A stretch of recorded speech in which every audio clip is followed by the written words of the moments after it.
So I just got a call from my baby school career, and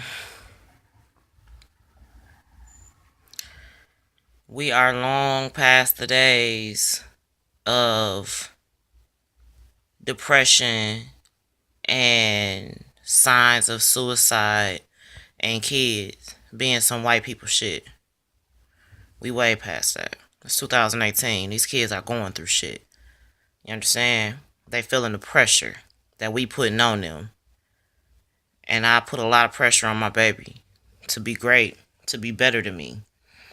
And I don't realize that that affects her in a negative light. I just, I be focused on the end goal. Like, all right, if I stay on her ass, it'll be so annoying to her that when she about to do the opposite of going down the path that could lead her to greatness, she gonna hear my voice and be like, ugh, can't hear my mama voice on my head, so I'm gonna do what I need to do to progress, to succeed, to be great. But it's a downside.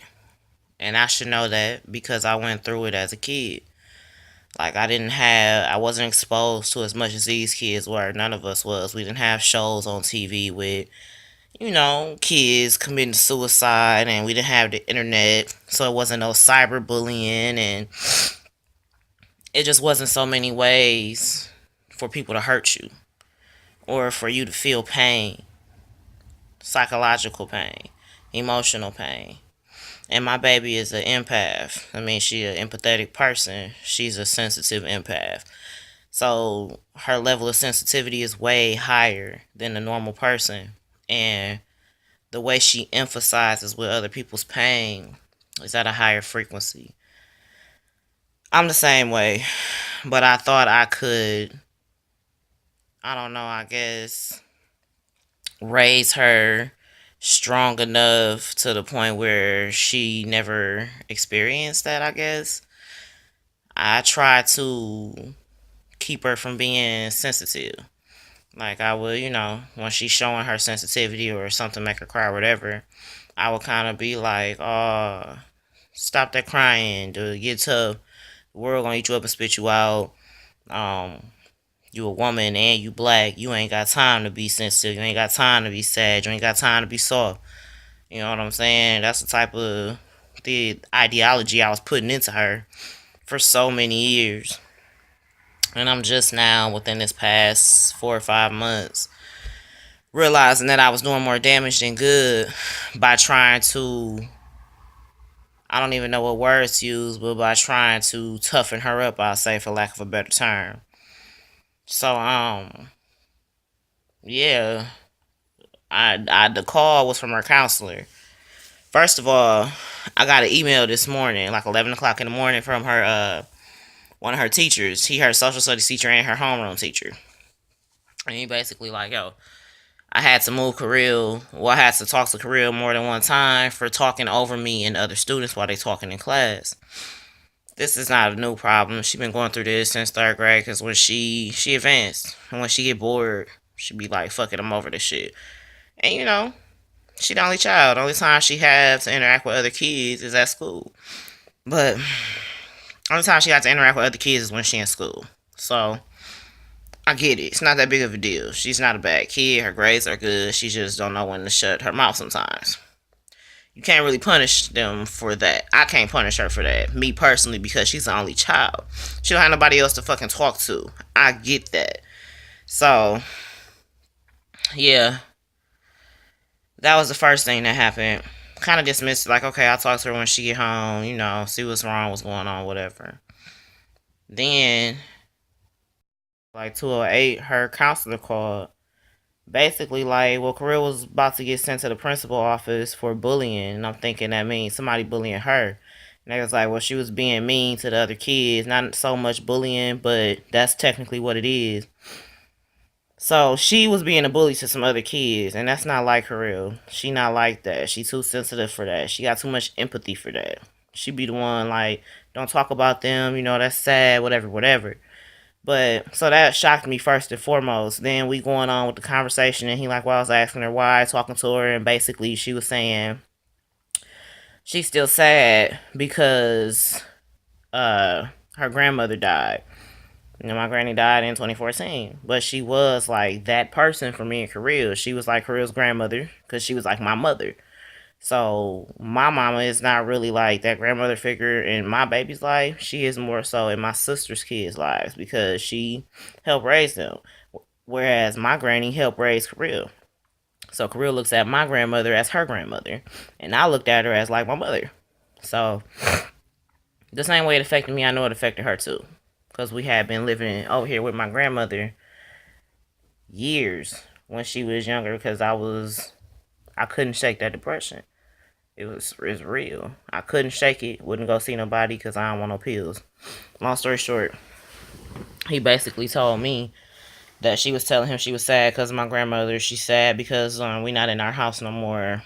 And then he was like, this is the shit that blew my head back. He was like, she told me she had an incident with Cutting last year. And I'm like, what? I let him finish what he was saying. I don't even remember after I heard Cutting, I stopped listening. Like, what the fuck? And he's like, she said it was last year, maybe a little bit longer by the way she's describing it. I think she just doesn't realize it was that long ago. And I'm like, okay, so you mean Cutting like her cutting herself? And he was like, yeah. I was like, really? Like, this is news to me. I had no idea. You know what I'm saying? Like, this is the type of shit I want my baby to feel comfortable to come talk to me about. And I realized all them years of me trying to toughen her up, actually made her not want to come talk to me about nothing as far as her emotions. So when she get home today, we gonna fix that. I'm gonna make sure she know she can come talk to me. Because I don't want her telling them white people shit like that because they're going to put her under observation. And if they put her under observation, that means we going to be under observation. And if they put us under observation, they're going to prescribe her something and make her take it. And I'm not fucking having it. And if that ain't what happened, if it ain't medication they're going to try to shove down her throat, they're going to try to get her in some type of emotionally disturbed class separated from regular population. And regular population in the school system in America ain't shit already. I don't want her in no special class. That's fucking bananas. They're gonna brand her for her entire school career. And I'm not fucking having it. Period. So my message today is ain't no such thing as white people shit no more. These kids are exposed to so many different cultures, so many different situations, so many life events that we have never laid eyes on as children of their age because of the fucking internet. How easily accessible everything is. These shows, these Disney Channel shows, for fucking Christ's sakes, they got fucking middle school kids in high heels and full faces of makeup talking about boyfriends and girlfriends and being cheated on in middle school. My baby in the 6th grade. That's why we don't do Disney Channel around this bitch. I let her watch YouTube. You know what I'm saying? So, and Hulu and Netflix. But we don't do them shows. I sat down and watched Jessie with her one day like, what the fuck? Not Jessie. Jessie was kind of one of the good ones. It might have been iCarly. If it wasn't iCarly, it wasn't iCarly. Because I liked iCarly. iCarly, they were still kind of kids, you know. Some came to her friend locker like, such and such cheated on me. I'm so upset. And I remember asking her, like, damn, how old are they in this show? She was like 12, 13. They're in 7th grade. I'm like, what the fuck? This girl got on high heels, a crop top, full face of makeup. Look like she going to a photo shoot. And she talking about being cheated on. Fuck is you talking about? So, keep an eye on y'all kids. I know as black people, we don't think a lot of that shit gonna touch us. But I remember not too long ago, this little black girl, she was 9 or 10 years old. She hung herself because she was being bullied at school. So these kids know more than you think. They know more than we knew as kids. Keep that in mind as you raising yours. It definitely woke me the fuck up. So, take it or leave it. I'm just spreading this experience because somebody needs to hear this. Somebody needs to hear this and catch the situation before it progresses and you burying your baby. Talk to them. Make an environment where it's open for them to come, where they're comfortable coming to you to talk to you about any pain or sadness or joy or whatever. Shit is real out here, y'all. This spiritual warfare is real. And I haven't given my baby all the knowledge yet because I don't want to confuse her as she in a system like the public school system. Because they not for us. They not for our kids. They not for the people. The public school system is a branch off of the government. It's a government organization. That's why it's free. And if you know anything about this government, baby, you don't want your kids to be out there saying some shit that get y'all as a family on the radar. So I give her little teaspoons, little doses. But yeah, keep an eye on them babies, y'all. It's real. It is real. It's a battle between evil and good. You part of the key to making sure your kids stay on the lit side. Stay on that side with the light, and they don't slip into the darkness. Till next time, peace, love, and light. Ashe, everything you got going on may come into fruition.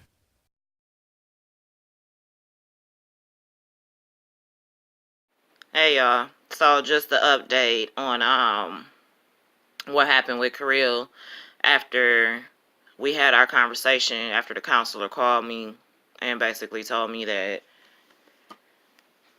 I need to keep an eye on my baby because she's depressed. So I took her out to Noodles and Company. I took her out to eat. I didn't make no big deal. I didn't yell at her. I took her out like we was friends. You know, me and my baby got a good relationship. I'm her friend, but she also know I'm the authority figure, and she know a certain line she can't cross as far as respect. So I took her out. We just having casual conversation, and then I brought it up basically like, so your counselor called me, and she, you know, I could see her kind of clamming up, shutting down, like, oh shit, what's she finna say about this? But I just explained to her, like, I know how you feeling. I know it feel lonely, like nobody will ever understand you, but I want you to know that if you can't talk to nobody else about it, you can talk to me. And then I told her my problems with depression. I told her how I never really cut myself. I wasn't a cutter, but I contemplated suicide, and I came damn close. And I told her all of that. Like, I realized that a problem we have with our kids, and I'm not saying all people, I'm not saying all black people, this is not even really a race thing, this is people in general. One of the main problems we have with raising these kids nowadays is that we feel like we have to shelter them from truth. We have to shelter them from the fuck-ups we made. We have to shelter them from anything that don't look perfect, as far as me being her mother. Like, who wants to tell their child, yeah, I almost committed suicide. Yeah, I was depressed. You know what I'm saying? You don't want your kids to know that because you don't want it to feel, or you don't want them to take it as it's okay or it's normal to feel this way. You know what I'm saying? But in that moment, she needed to know, because I remember when I was going through it, I felt so alone. Like, I couldn't talk to nobody. Like, nobody would relate to me. So I held it in, and I held it in so many times that it boiled over into me imploding and seriously contemplating taking my life. Like, and I told her the story in vivid detail because I want her to understand she's not the only person who goes through it, who feels this way, who has this type of pain. And I want her to know that not only obviously I didn't do it, but the reasons why I didn't.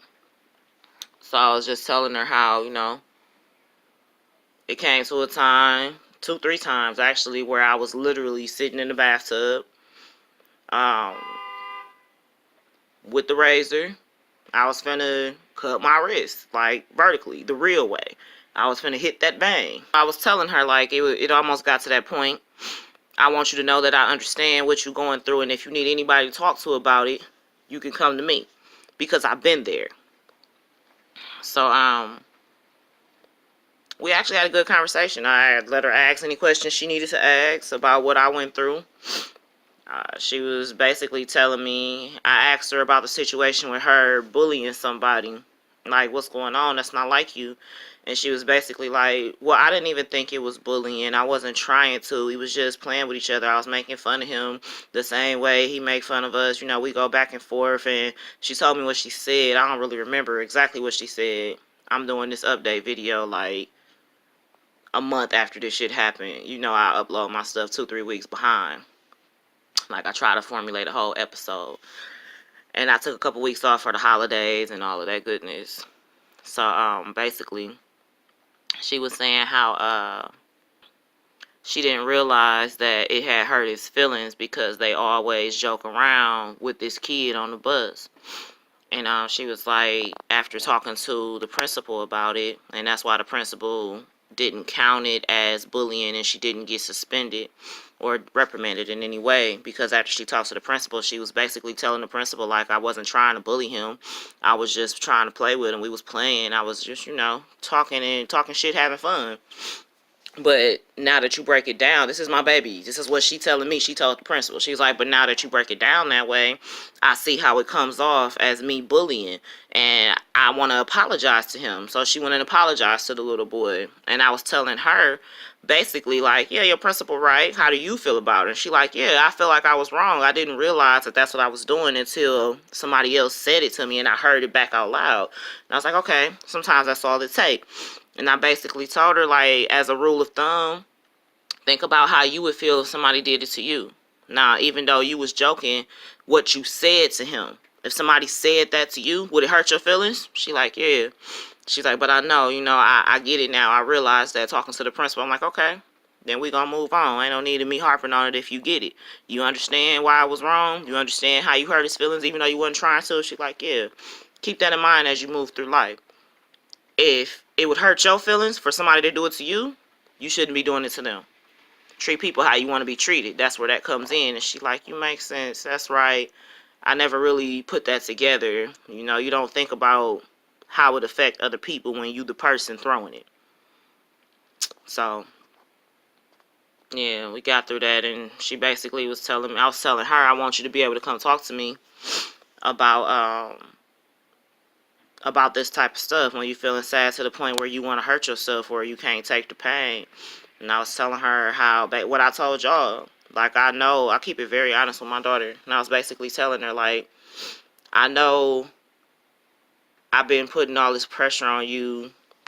And I know I've been trying to make you tough and trying to get this sensitivity out of you and making you feel bad for having emotions. And I apologize. Because who am I to tell you you can't feel how you feel? Basically what I was saying to y'all, how we going wrong with these kids, trying to make them tough and trying to prepare them for the world. I was telling her, like, I apologized to her. I let her know I'm going to stop trying to stop her feelings. She got every right to feel those feelings. She got every right to experience those feelings.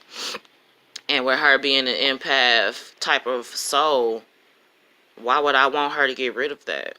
We need more empathetic people in this world. We really do. We need people like her real. And that's why Most High gave me her. I see that now. We need people like her in this world. She gonna be special. That's why I only got one. I see that now. Most High know I can't handle no more. Well, I couldn't in the state of mind I was in. Now that I'm more mature mentally, now that I'm over this depression, well, you never really over depression, you manage it. So now that I'm able to manage my depression and realign my spirit to the point where my cup is 3/4 full with happiness. You know what I'm saying? It's only 1/4 of depression. And I can finagle that. I can maneuver that. I can move that around, Might be my day. I might have days where I can't control it and I'm just in a manic mood all day. But it only lasts a day, maybe two. It's not like it used to be, where it used to last weeks, sometimes months. You feel me? So I can only hope. She telling me that we got this new understanding. My daughter, she telling me we got this new understanding, and she feel more comfortable to come talk to me. But I want her to know that even if you can't talk to me, let me know. I'll help you find somebody. It could be your counselor at school, sure. But I'd rather you come to me when it comes to deeper stuff, like when you feel like you want to hurt yourself. Because I've been there, and I can help you. So, it worked out. All I'm trying to say is these children are little people at the end of the day. They're people, fully formed human people. You understand? They have a fully formed functioning brain. They got fully formed functioning moral personalities. They got their own set of beliefs. You understand? They people. Treat them as such. Stop treating them like babies. Oh, don't worry about it because I said so. Just do it because I'm grown and you're little. Remember Matilda? I'm big, you're small. I'm right, you're wrong. And there's nothing you can do about it.